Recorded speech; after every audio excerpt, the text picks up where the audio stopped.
Okay, before you begin filling in uh, your steps, you need to look back at your planner. This is crucial.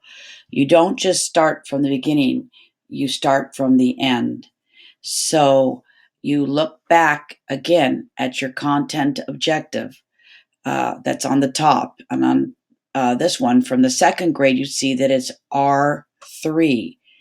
R3. So you want to make sure you know your standards of what R3 is. Let's look closely at that. So, how does the character's feelings change from the beginning to the end? So, this is a great kind of question. And this could be the actual prompt, or the teacher, you as the planner, can change this if you like. And you can even use a different objective if you would like to. But all of these different reads help us with the figurative. All of these things help us get to R3. So now that we know this is going to be that ending question, we're better able to plan backwards. So you can see we have the R3 here.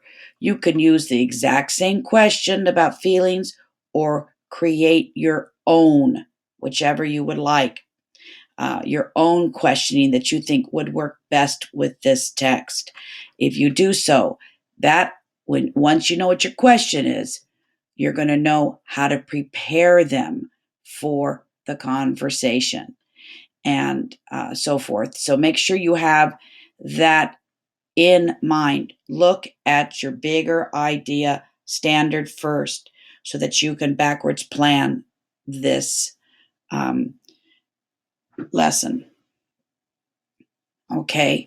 If you would like some ideas of questioning for the conversation that match your standard, we have these for you on page 82 and 83.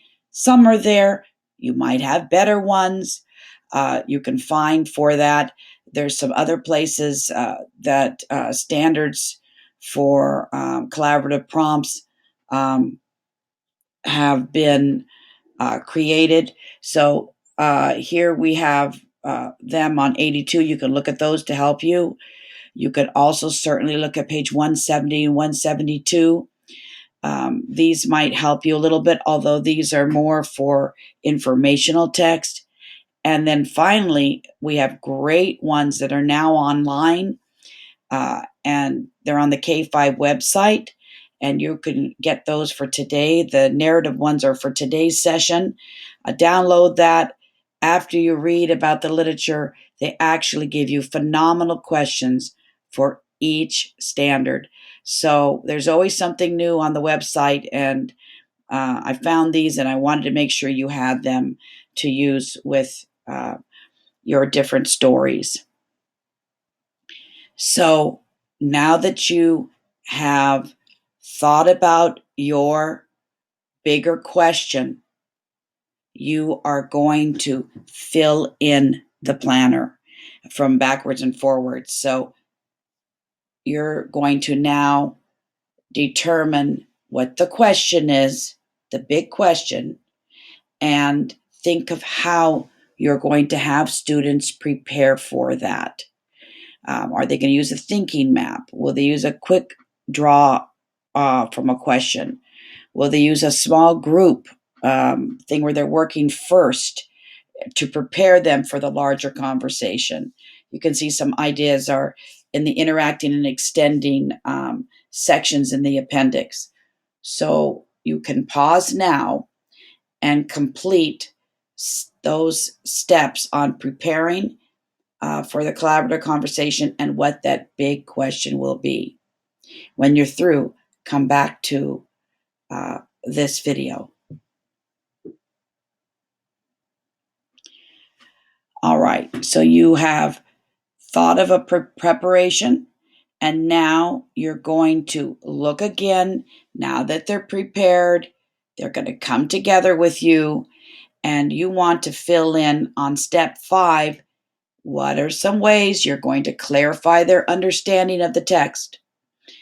You might not know how to totally fill this in, but you might think of Some ways you might have kids make sure that they're sharing their understanding prior to giving the prompt. If you haven't written the prompt yet, this is where you're going to write it. So fill in this section now. So pause this video and fill it in now. Now let's look at step 6. In step 6, now that they've had a conversation, did their thinking change? Did their thinking deepen? So what do they now know? They could just write or draw about that deeper question of feelings, or maybe you would like them to do something else, where, like we did in kindergarten, they completely switched it and changed it, something where they showed synthesis. So have them write something new, whatever you think.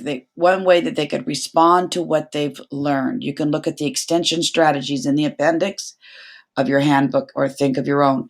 You can do this together. You can share this with your partners when you're through, and look at your planners. Please pause and please fill in step 6. Now that we've finished, you can reflect on page 97 how you are going to deepen your students' collaborative conversations. There are many more to look at on the teaching channel. There's collaborative conversations for math, and we'll certainly give you some extensions and other ideas on this Guru site. Have a wonderful day. This is Helen Tross, and I enjoyed presenting this information to you today.